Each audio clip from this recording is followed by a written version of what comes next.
I'm Shannon Mitchell, and this is the Vignette.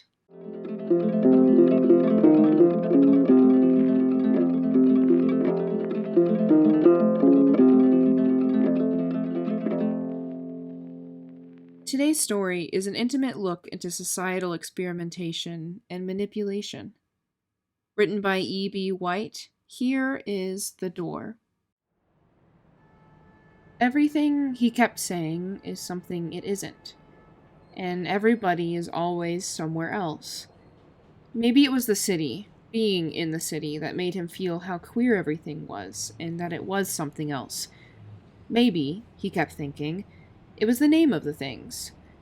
The names were Tex and frequently coyed. Or they were Flex and Oid, or they were Duroid, Sanny, or Flexan, Duro. But everything was glass, but not quite glass. And the thing that you touched, the surface, washable, crease-resistant, was rubber. Only it wasn't quite rubber, and you didn't quite touch it, but almost. The wall, which was glass but through Tex, turned out on being approached not to be a wall. It was something else. It was an opening, or doorway. And the doorway, through which he saw himself approaching, turned out to be something else. It was a wall. And what he had eaten not having agreed with him. He was in a washable house, but he wasn't sure. Now about those rats, he kept saying to himself.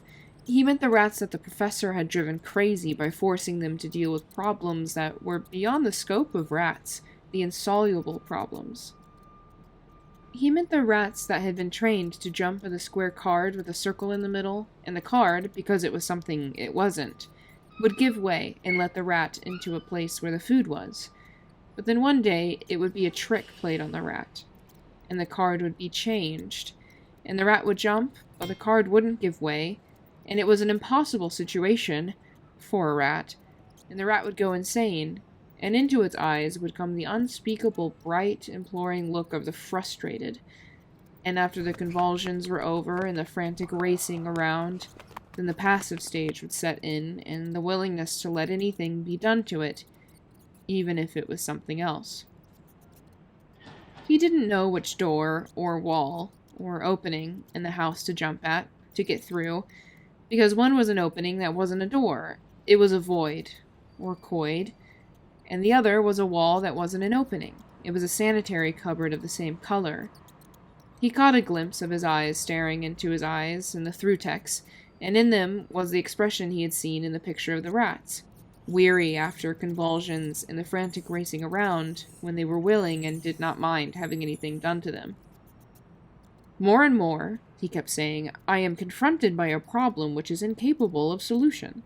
For this time, even if he chose the right door, there would be no food behind it. And that is what madness is, in things seeming different from what they are.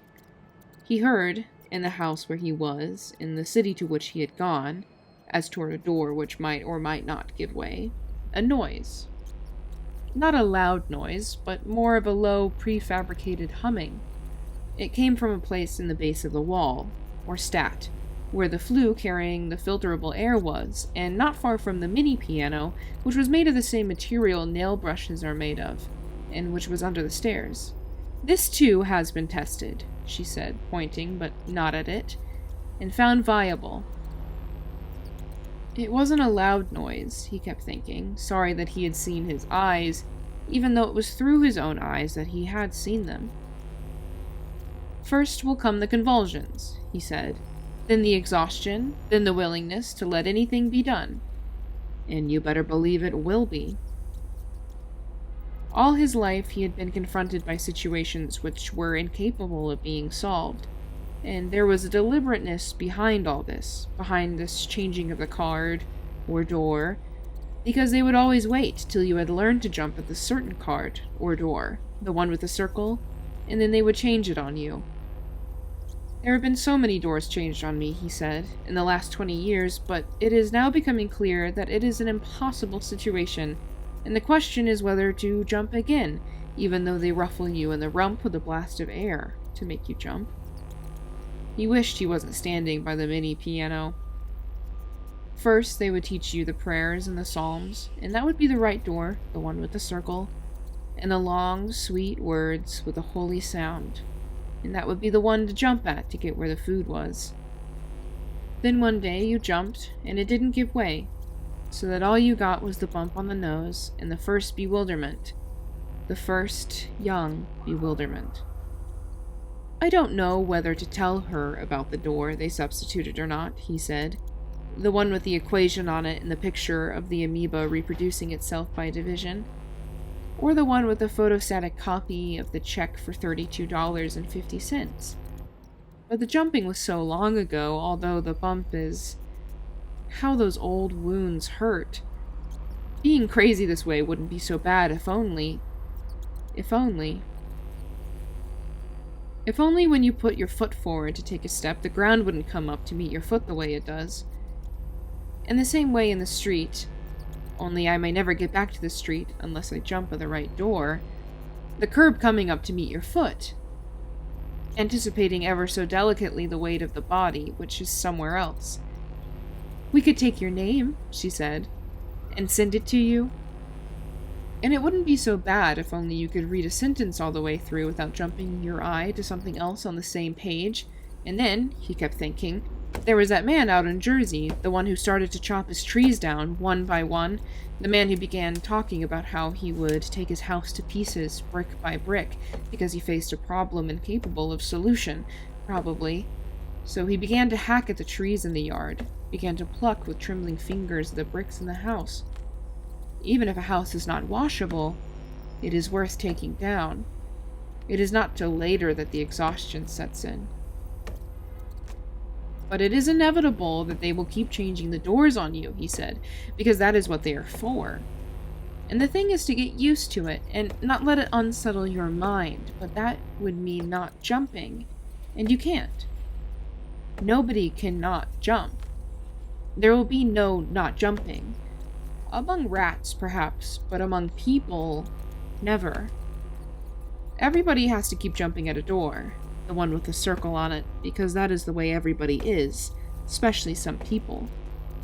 You wouldn't want me standing here to tell you, would you, about my friend the poet, deceased, who said, "My heart has followed all my days something I cannot name"? It had the circle on it. And like many poets, although few so beloved, he is gone. It killed him, the jumping. First, of course, there were the preliminary bouts, the convulsions, and the calm, and the willingness. I remember the door with the picture of the girl on it, only it was spring, her arms outstretched in loveliness, her dress, it was the one with the circle on it, uncaught, beginning the slow, clear, blinding cascade. And I guess we would all like to try that door again, for it seemed like the way, and for a while it was the way. The door would open, and you would go through winged and exalted, like any rat, and the food would be there, the way the professor had it arranged, everything okay, and you had chosen the right door, for the world was young. The time they changed that door on me, my nose bled for 100 hours. How do you like that, madam? Or would you prefer to show me further through this so strange house, or you could take my name and send it to me, for although my heart has followed all my days something I cannot name, I am tired of the jumping, and I do not know which way to go, madam, and I am not even sure that I am not tried beyond the endurance of man, rat, if you will, and have taken leave of sanity. What are you following these days, old friend, after your recovery from the last bump? What is the name?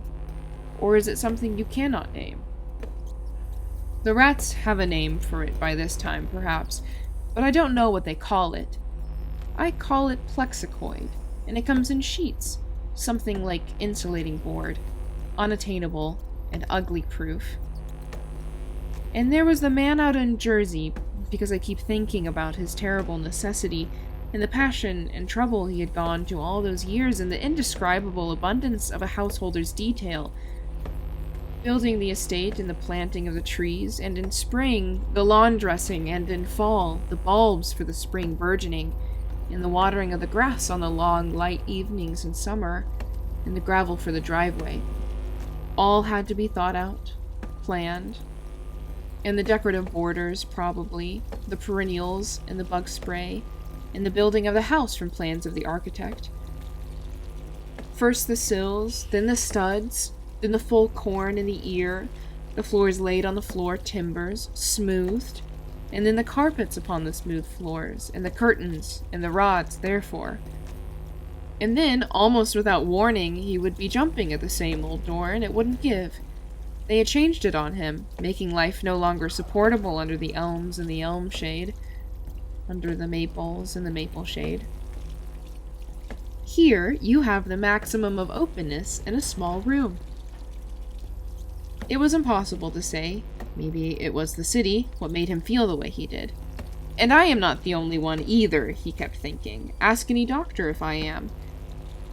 The doctors, they know how many there are. They even know where the trouble is, only they don't like to tell you about the prefrontal lobe, because that means making a hole in your skull and removing the work of centuries. It took so long coming, this lobe. So many, many years. Is it something you read in the paper, perhaps? And now, the strain being so great, the door having been changed by the professor once too often, but it only means a whiff of ether, a few deft strokes, and the higher animal becomes a little easier in his mind and more like the lower one. From now on, you see, that's the way it will be. The ones with the small prefrontal lobes will win, because the other ones are hurt too much by this incessant bumping. They can stand it just so much, eh, Doctor? And what is that, pray, that you have in your hand? Still, you never can tell, eh, madam? He crossed, carefully, the room, the thick carpet under him softly, and went toward the door carefully, which was glass, and he could see himself in it, and which, at his approach, opened to allow him to pass through. And beyond, he half expected to find one of the old doors he had known. Perhaps the one with the circle, the one with the girl, her arms outstretched in loveliness and beauty before him. But he saw instead a moving stairway, and descended in light, he kept thinking, to the street below, and to the other people. As he stepped off, the ground came up slightly to meet his foot.